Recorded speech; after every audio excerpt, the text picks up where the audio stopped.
Hello, it's Jonathan Wellham of Rocklink Investment Partners, and it's November the 24th, 2015.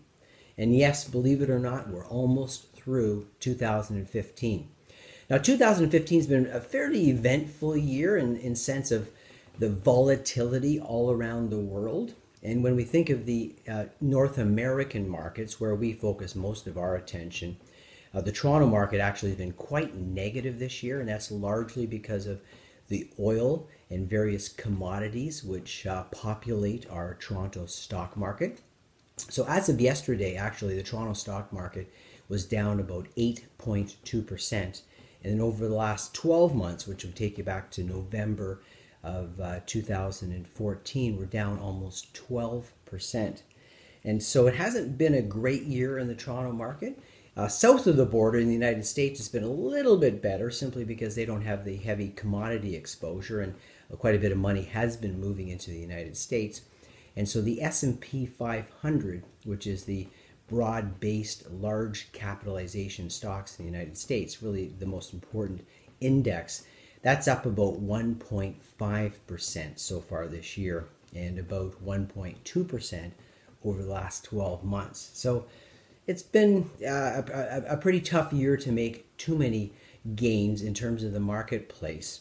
But there have been opportunities, and we continue to plod along and make better progress in the overall markets, partly because when it comes to the Canadian marketplace, our weightings in the commodities and energy space are relatively small relative to the index.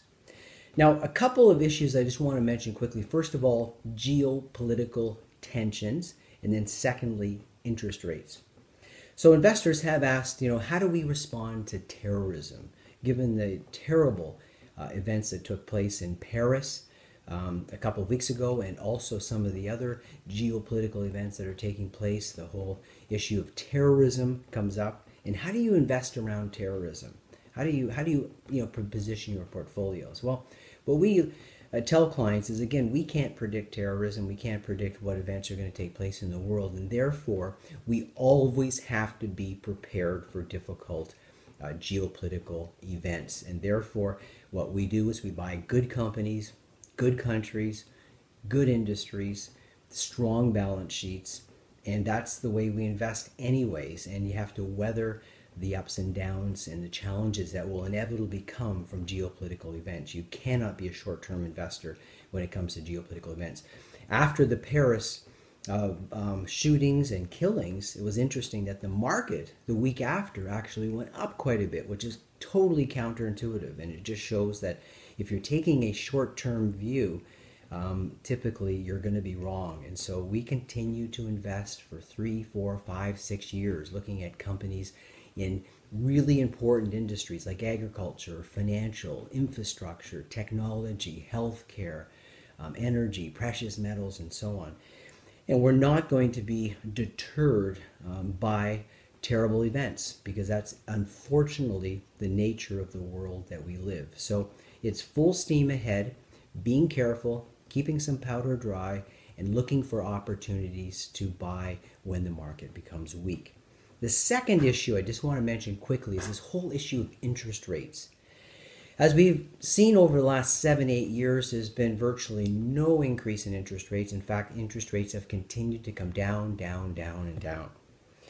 Now, the Federal Reserve in the United States, south of the border, has been talking about putting rates up, up, up, up. And so there's this tension that's going on in the marketplace. What's going to happen next month? Is the Federal Reserve going to start putting rates up next month and then continue to do that in 2016? When you look over in Europe, you see that the European Central Bank is actually talking about easing monetary conditions, putting rates down and actually printing more euros. So it's this crazy world where you've got one side saying, yeah, it's time to put rates up. You got the other side of the world saying, we couldn't possibly put rates up. Our economies are deflationary. They're slowing down. Again, how do we approach that?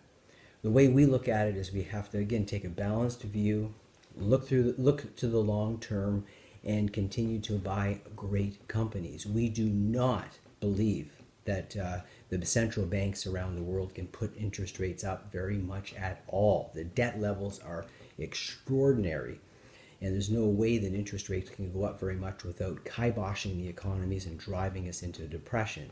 And so therefore, we're going to continue to invest in great companies with the whole idea that rates will not be going up that much, and then hedge ourselves by buying into industries like the precious metals area that will respond favorably if the central banks make a big mistake. And so the way we're positioned, again, is for difficulties, for challenges, but continuing to buy businesses that are growing and expanding and paying decent dividends so that we can make good headway while we are preparing for some of the challenges that might come our way.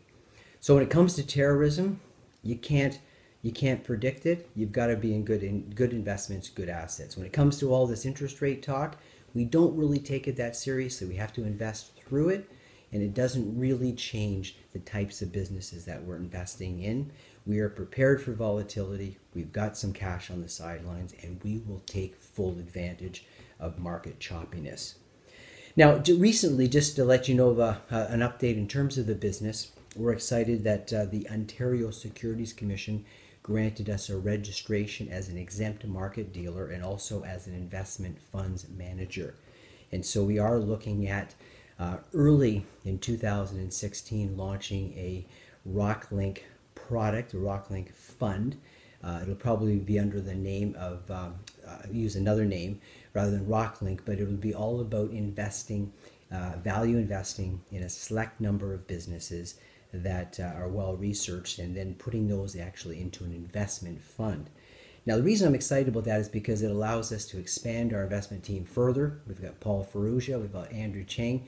We're looking again at adding a substantial partner to the firm so that we can continue to emphasize investing, finding good investments, and outperforming in the marketplace for our clients. So stay tuned. We'll be saying more about that as we get into the new year.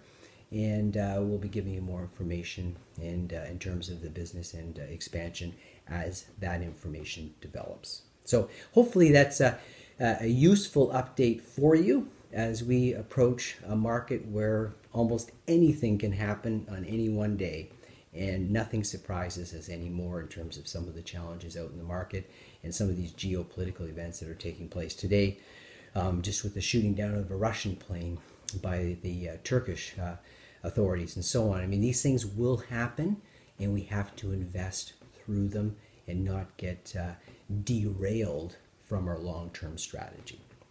Thank you very much. If you have any questions, please email, call, or stop by the office. Bye now.